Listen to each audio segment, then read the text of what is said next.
closing keynote for the conference. We're really privileged to have Calum here. He's really busy. He's flying to Texas and Portugal to speak at other conferences just this week, I think. So thanks a lot for being here with us. I'm just going to make sure this is on full screen. So Calum is not just one book author, but a serial book author. And it's going to talk about a really interesting topic. You know, some of my favorite movies, Calum, are Matrix and Terminator. Should we be concerned about all of that stuff? Is it sci-fi or is it becoming reality? Yes. Amazing. Over to you.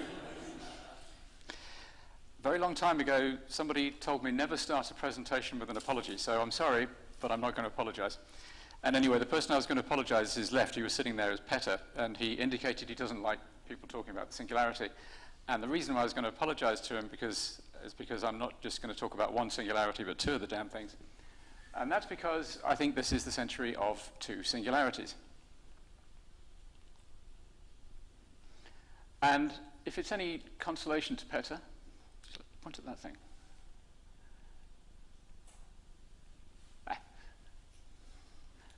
I'm using the word in the sense that this man first used it, not in the sense that Kurzweil and other people use it. John von Neumann, one of the fathers of modern computing, is said to have been the first person to apply the concept of the singularity, which obviously comes from maths and physics, and I'm sure you all know what it is there because you're all statisticians. He was said to be the first person to apply it to human affairs, technology and sociology and so on. He simply meant a really big change. So that's what I think we've got two of coming in this century, thanks to, this is a good puzzle, thanks to artificial intelligence, which is an overnight sensation, which is 61 years old, got going by these people in 1956 at Dartmouth in the States. This is them celebrating the 50th anniversary of that conference. Sadly, they were unable to celebrate the 60th anniversary last year because they've all succumbed to a bug in human software known as death, which is something we should be doing a lot more about. Artificial intelligence is already our most powerful technology, as we know, because it's thrashed us in 4 really quite hard challenges.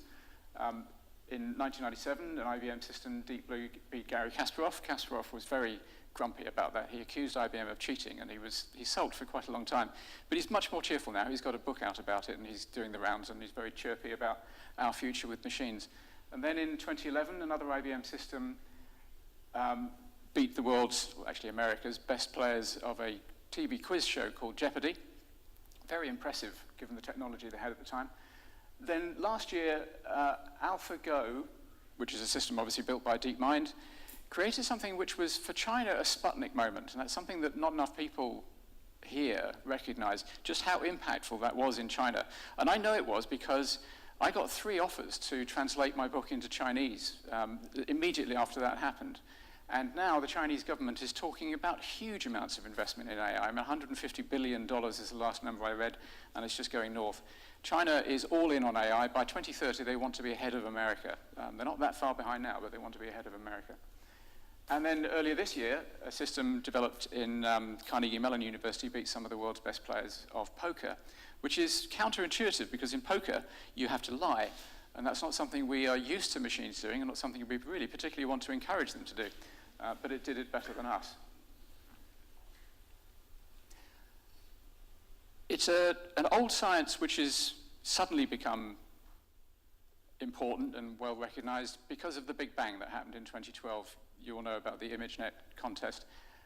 AI didn't really work, and I apologize to those of you who've been doing this for decades, in some of your cases. In fact, I really do feel very sorry for this organization, and I'm assuming some of you are members of it. It's a really, really august institution. I didn't know that there are 2 prime ministers in your past presidents, and many of you have been using the tools that have now become known as AI for a very long time, and all these upstarts have come along and claimed it as artificial intelligence. It must be deeply frustrating. But anyway, the point is, AI now works. It makes a lot of money, so it's very important, and it's not going away, because it allows machines to behave a little bit like human brains. It allows machines to learn and to be creative. And specifically,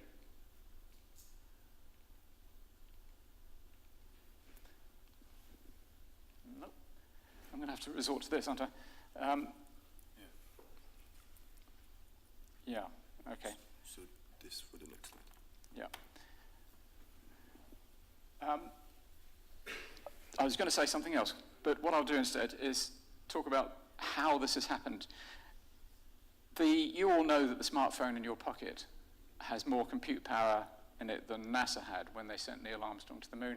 And that analogy is now out of date. Apparently a high-end toaster has more compute power than NASA had when they sent Neil Armstrong to the moon. Of course, the toaster won't take you to the moon, but the comparison is important. And I think it was just last week, maybe the week before, somebody did a really interesting calculation. If it had been possible to make an iPhone X in 1957, it would have filled a building 3 kilometers on either side, 300 stories tall. It would have cost 1.5 times current global GDP, and it would have drawn 30 times the amount of electricity that the world currently draws. So our machines have gotten a lot more powerful, and of course we have tons and tons of data. It's often said that 90% of the data that we have was generated in the last 2 years. That is probably true this year, it was probably true last year, and it will probably be true in 5 years' time. The tsunami of data is just getting bigger and bigger. And this is what I was going to talk about. As a result of this enormous increase in power, machines can now recognize faces better than we can, which is really remarkable because facial recognition is one of humanity's biggest superpowers.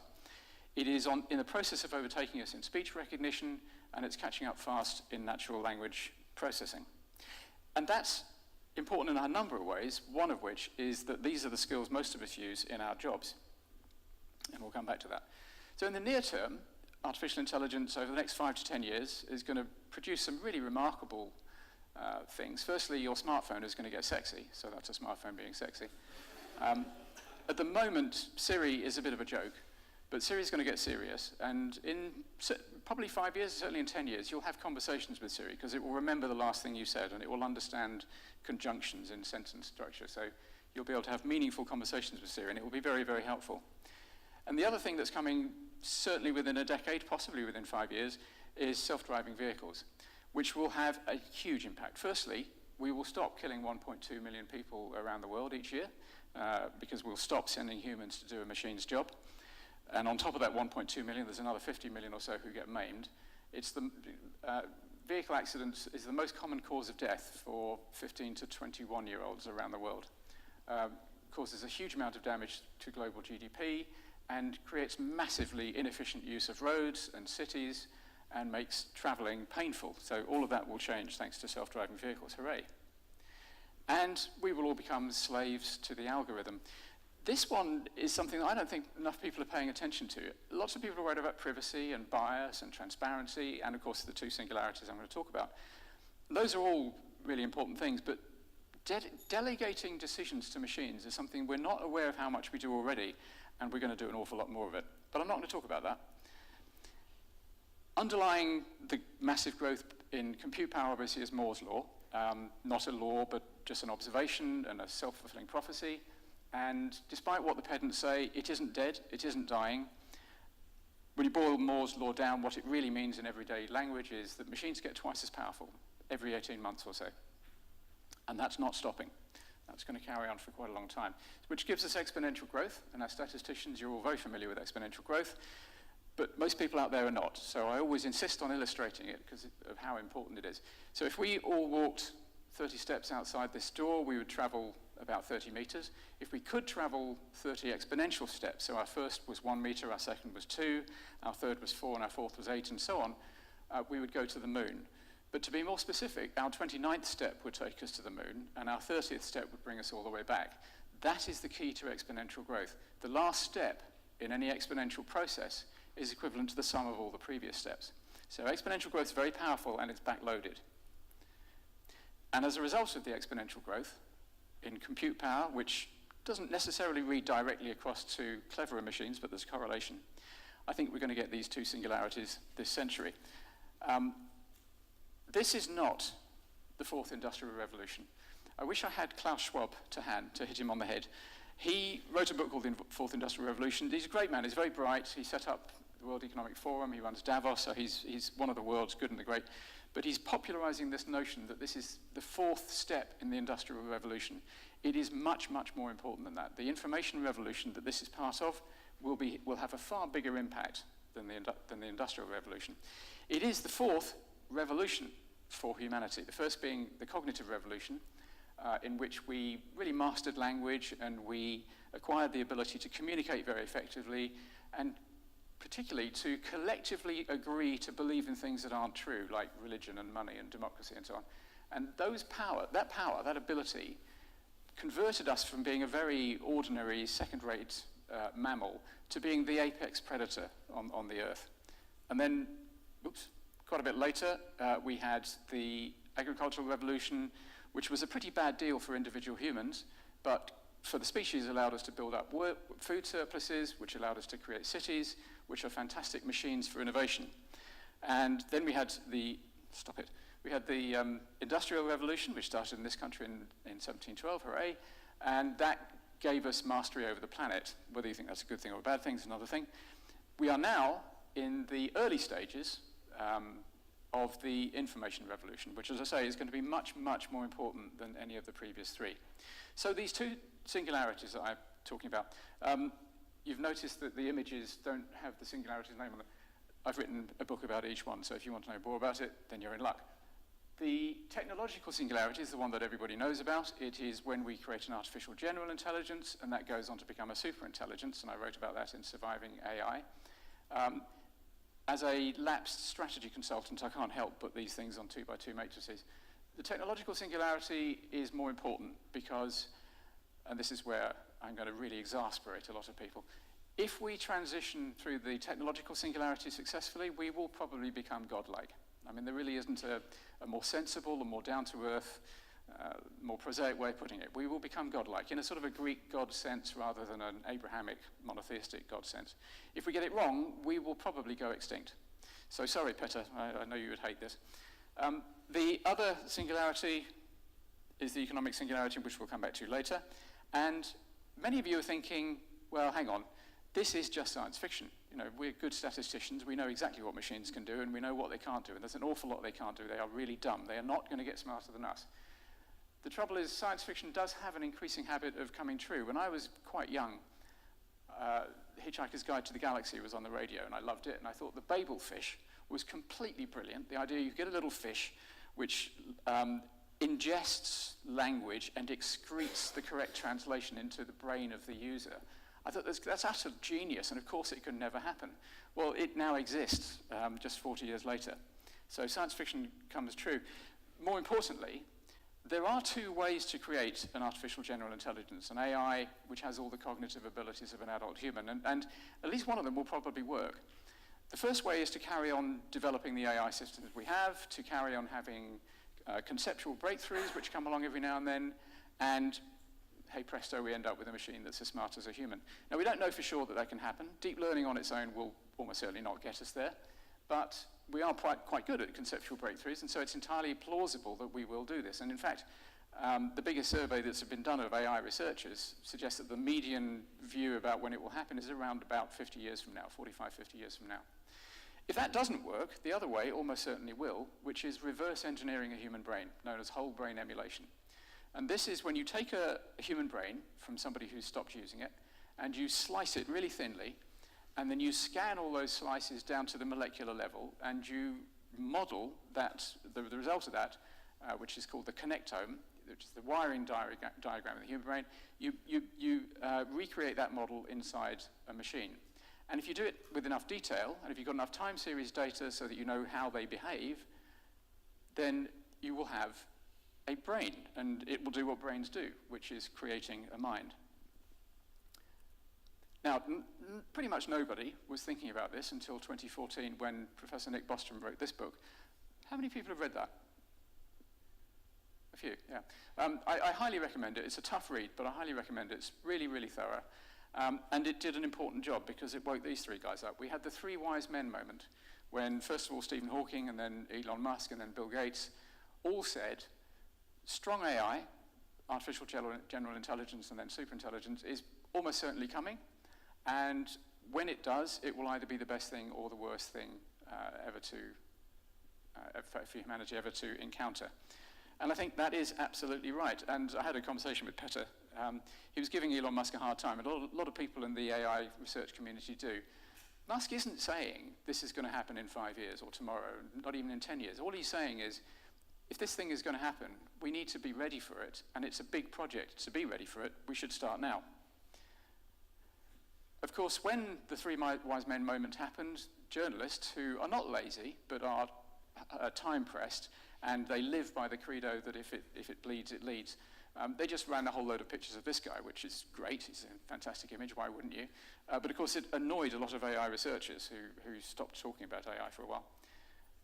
The Skynet scenario in which a massively powerful supercomputer system becomes self-aware and has a look at humanity and decides we're a pretty bad bunch isn't impossible, but we'd have to be very stupid and very unlucky for it to happen. What's more likely is this, where a superintelligence acquires its own volition and decides that its goals should be, I don't know, making sure that there's, well, changing the environment so there's no oxygen in the atmosphere because that means it won't rust as quickly, and we're just collateral damage. Or that it has better uses for the atoms that we're made of than we do. The really important thing to worry about, the really big risk, is the sort of law of unintended consequences. We ask a superintelligence to do something for us, and we don't frame the question quite right, just like King Midas when he asked his local version of a superintelligence, which was the Greek god Dionysus, to turn everything he touched into gold. And he didn't realize it was a really stupid thing to ask for until his daughter turned to gold and then his food turned to gold. He was lucky. He managed to persuade Dionysus to undo the spell. We might not be so unlucky. So there are very, very serious downsides to superintelligence, but there are enormous upsides. I mean, really quite extraordinary upsides. I really like the DeepMind two-stage mission statement. Step 1, solve intelligence, solve artificial general intelligence, and step 2, use that to solve everything else. And they, in their public statements, they really do mean everything else. Poverty, war, and I referred to death earlier, death. So here's a really nutty idea. You're all terribly young, this could happen to you, but certainly your children may not need to die. If we create a superintelligence and it solves the engineering problems underlying human mortality, maybe your kids won't need to die. Whether we want it or not, we can't stop it. Superintelligence will arrive as soon as it can, and that's because the advantage to owning a better AI is complete, is total. Having a better AI means you win, whatever competition you're in, whether you're a company or a government or a military force, you have to have at least as good an AI as the next person. So there's no way that we can stop this happening. And consequently, there's a vast amount of money going into it. I mentioned the Chinese earlier. These 6 companies collectively spend more money on R&D, and almost all their money, all the R&D money these days is on AI. They collectively spend more money on R&D than the UK does. That's all of the UK's government, university, and companies. Just these 6 companies spending more than that. And here's the 3 Chinese tech giants, the BAT trio, and here are all the great European tech giants, which is a bit of a problem. So the most important challenge for humanity this century, and quite possibly ever, is to make sure that the very first superintelligence really likes humanity and understands us better than we do, so we don't ask it any stupid, inadvertently stupid questions. Unfortunately, we have embarked on that project, which is great, so Petter doesn't need to worry.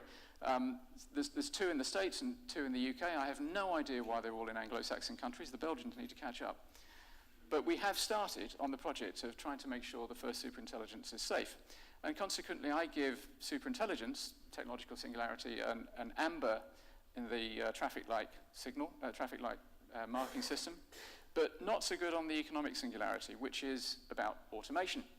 Now, of course, we've had automation for a long time, since well before the Industrial Revolution started.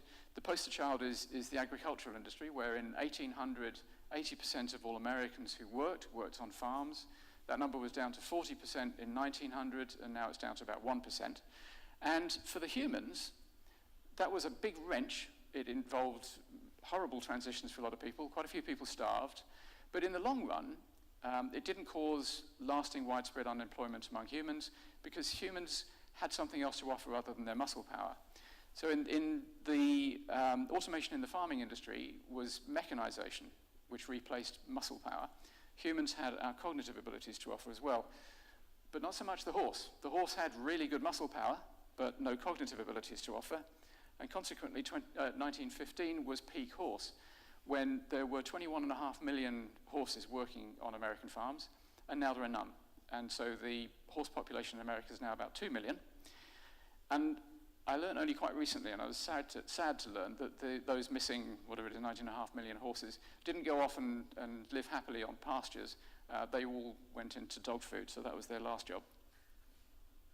Question is, are we heading towards peak human in the workplace? This is a slide from a report produced in 2013 by a couple of Oxford academics, which really got this debate going, and it's hit the newspapers this year with some force.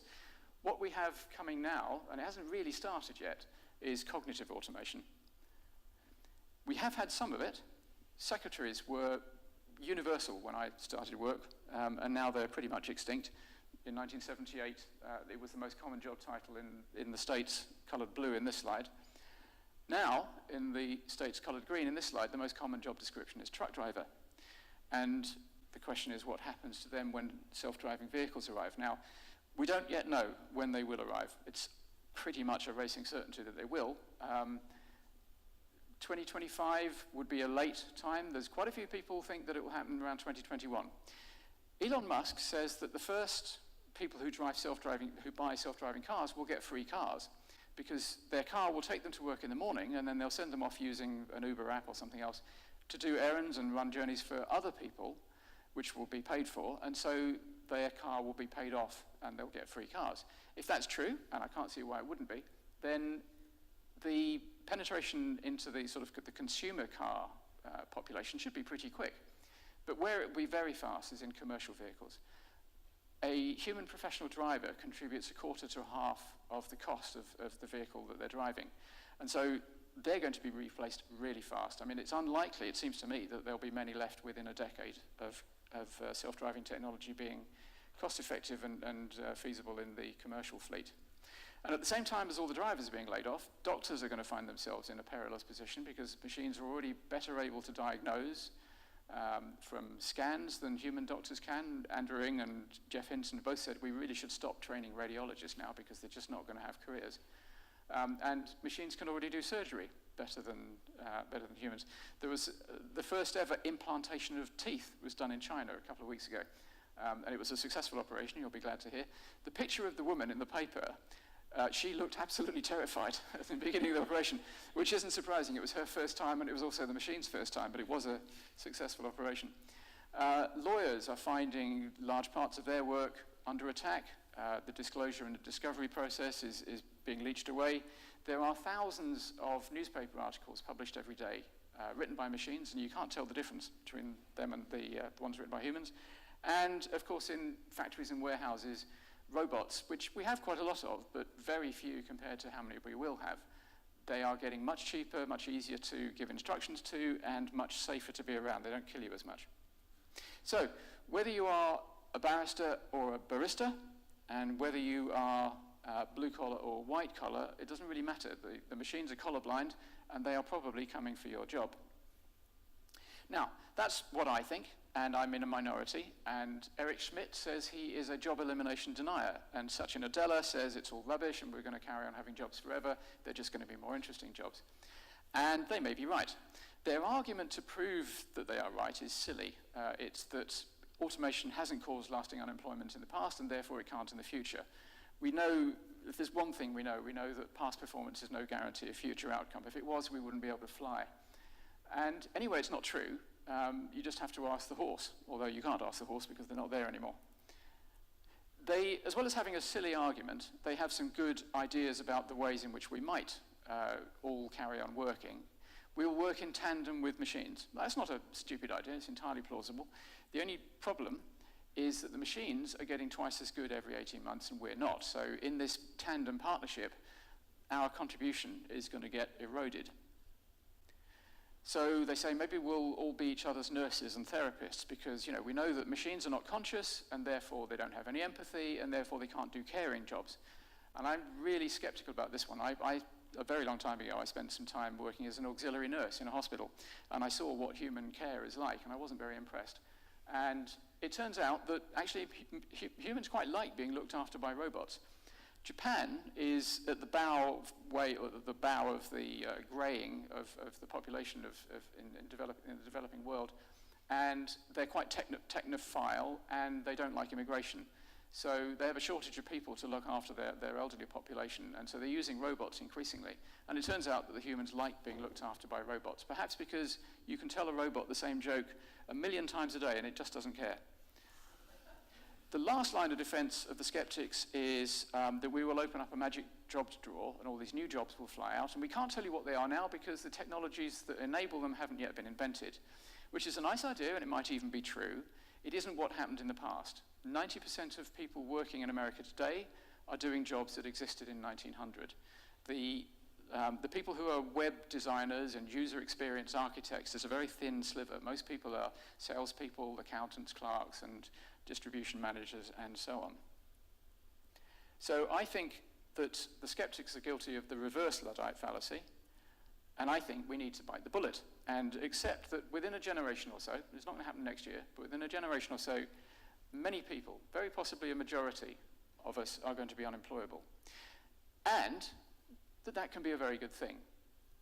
Because a world in which machines do all the jobs could be a world in which humans get on with the important bits of life, which are learning and exploring and having adventures and socializing and having fun. And that's what we should be aiming for, I think. Now, unfortunately, we can't just wave a magic wand and it happens. There's going to be some challenges. And the first one that people tend to think of is meaning. What will we all do if we don't have jobs, people ask. I personally don't think that being an actuary or an Amazon delivery driver, or even frankly a writer, is the summit of human fulfillment. I think that we can find meaning in things outside jobs, and there are two classes of people who I think have demonstrated this very clearly. One is comfortably retired people. And I live in a small town in the south of England where there are a lot of people who've retired on final salary, defined benefit pensions, and they whiz around very busily organising festivals and dinner parties, going to bridge meetings. And if you ask them what they do, they say, I'm really, really busy and I have no idea how I used to fit a job in. And the other group is aristocrats, who mostly didn't have jobs. I mean, some of them ran estates or countries if they came from somewhere that had an empire, but mostly they didn't have jobs, and they didn't all die of existential despair. So although this isn't insignificant, I don't think it's the big problem. I think this is the big problem, money. How are we going to all earn enough to keep in a good way if we have no jobs? So at this point, a lot of people say, oh, universal basic income, particularly people who are left inclined.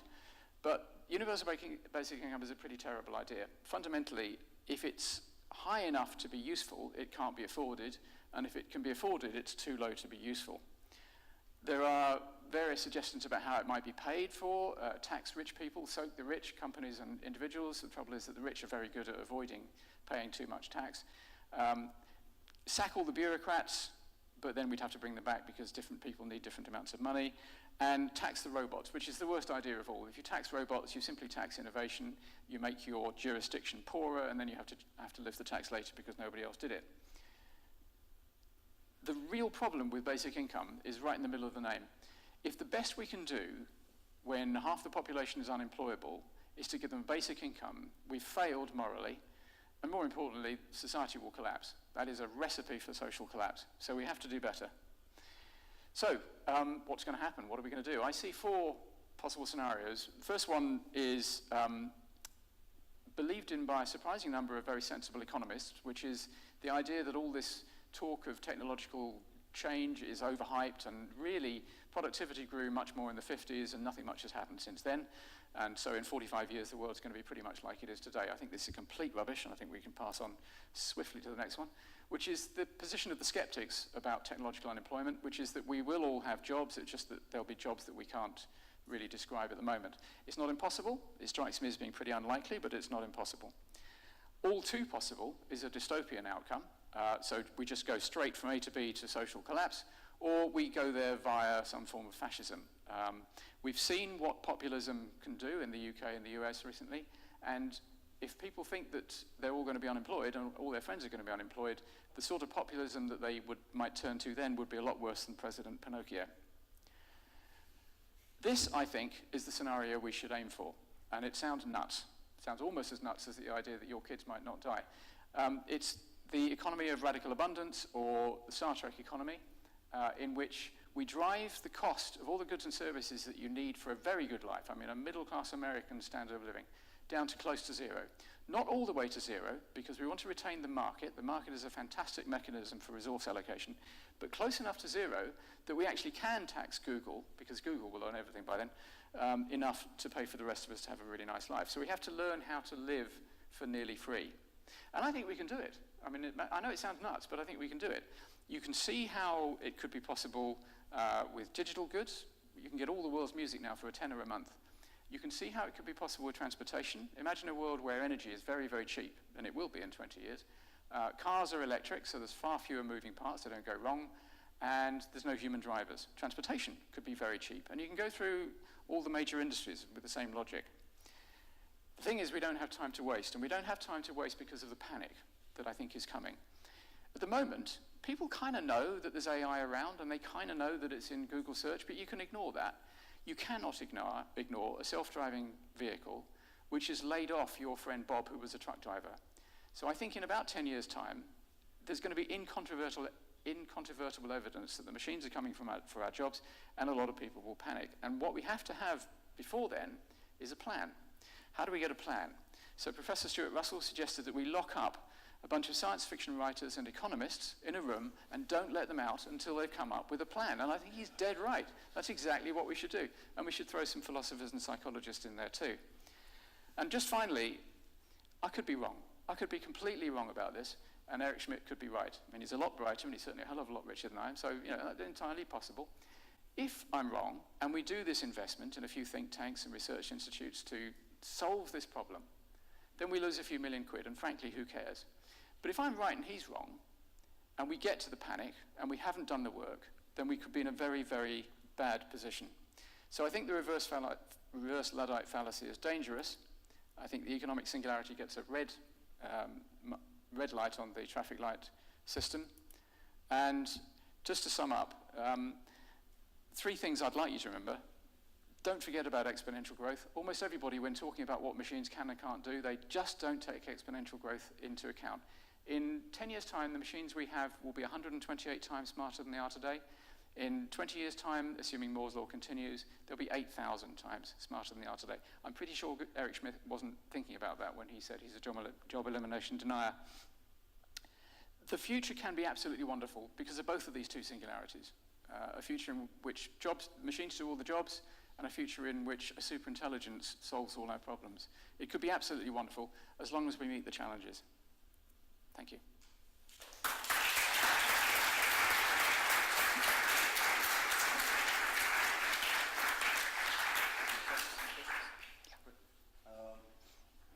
Well, lots of questions, so go ahead. I have a question about the politics. So I agree that technology can be ready maybe in 5 years or 10. Doesn't really matter really the time scale. But the politics will be ready the legislation to have the roads drive by, machines or things like that. And the other thing is about the solution. So the Star Trek solution can work only if you assume that all the investment of the investor now, they are not going to have massive returns. Do you see what I mean? Not on your second part of the question, no. So essentially now the investors are investing a lot of billions into this AI system with the hope to have huge returns after, right? So in your Star Trek solution, it essentially somehow means they will not have the money back. I see, okay, I've got it. All right, so your first question was, do we need the politicians to get ready for self-driving cars, and are they going to be ready? I don't think we need them to be ready. Self-driving cars do not need any change in the road structure. They don't need change in the... Sorry? The law. Well, they don't need much change in the law, and some states in America have already passed laws saying that they're legal. I mean, Google is thinking very seriously about having fully self-driving a fully self-driving taxi service available in Phoenix, Arizona later this year. The cars will be able to be remote controlled if they go wrong. They still don't turn left very well. So they'll be able to be remote controlled, but they'll be fully self-driving because Arizona's made it possible. A few years ago, governments were going, oh, I'm not sure about this stuff. Now, our government and every other government is going, yes, come on in self-driving cars, because they can see money in it. They can see, well, to be less cynical, they can also see a lot less death in it, which is also money, because it saves money for the NHS. So no, the friction of government is not going to be a big issue. The friction of people who get put out of work is going to be an issue. So you will have truck drivers going around spraying over the cameras and the LiDARs on trucks, and the first few of them will go to jail, and then the rest won't do it. And we know that because that's what happened in the past. When Luddites smashed the looms in the early industrial revolution, the British government reacted in the British government's traditionally sort of calm and sensible, restrained approach. They rounded up a bunch of people at random, sent half of them to Australia and hanged the rest. And something similar will happen to the truck drivers who try and sabotage self-driving trucks. So they are the steamroller. You can't stop them. They're coming. Your other question about it's really interesting that the Star Trek economy could be defeated if there's tons of money being made by Google to pay them for the investment that they made in automating everything. Google and whoever else does the automation will make a lot of money by stealing somebody else's jobs, but they won't make as much money as was being paid to all the people that they've replaced. And gradually their investment will tail off in its lucrativeness because it'll be competed away. And that's what's always happened. You know, automation has always made things cheaper so you could make more of them. So Google will make a lot of money, and all the other automating organizations will make a lot of money, and they will expand the amount of stuff that gets made. But the money per item will go down a lot, and it hopefully can go down close enough to zero. If it can't, I think we're screwed, actually, because I don't see how else we tax the people with people who are still working and the people with assets enough to pay for everybody else to have a really good standard of living.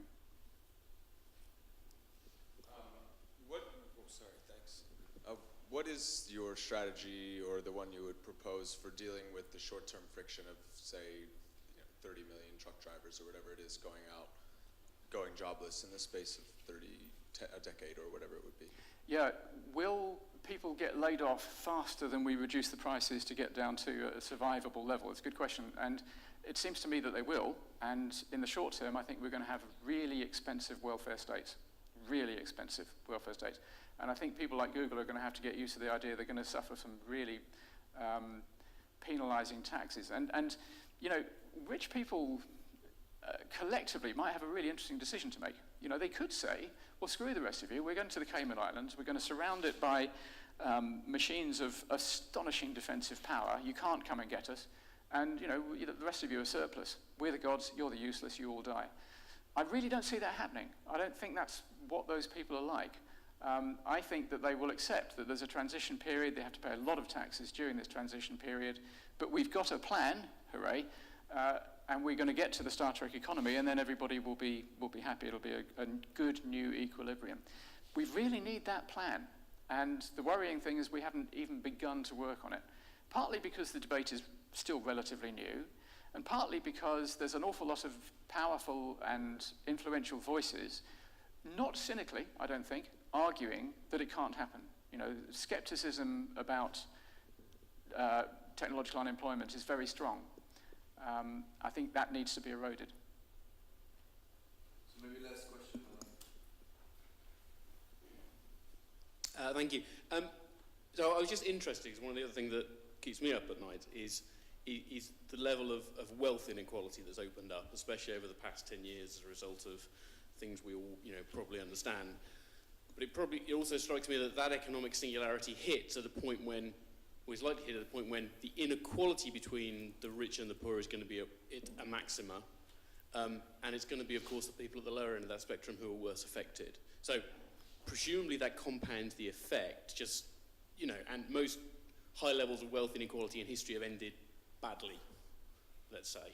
How do you think that affects, and have you kind of adapted your thinking because of how pronounced that is becoming? Okay, so I'm going to say something which will make me very unpopular. I don't think that this is a particularly unequal society. I think that the level of inequality we have now are trivial compared to what we had, say, 200 years ago, and for most of human history before that. the level of inequality between the very small number of people who had anything at all and everybody else who had nothing and often died of starvation was much higher than it is now. I think our current issues are mostly, the really nasty populism and so on, and the nastiness in political debate is really still the hangover of the Great Recession, the credit crunch 28 and so on. And I think left to its own devices, that would probably go away again and we'd sort of relax again.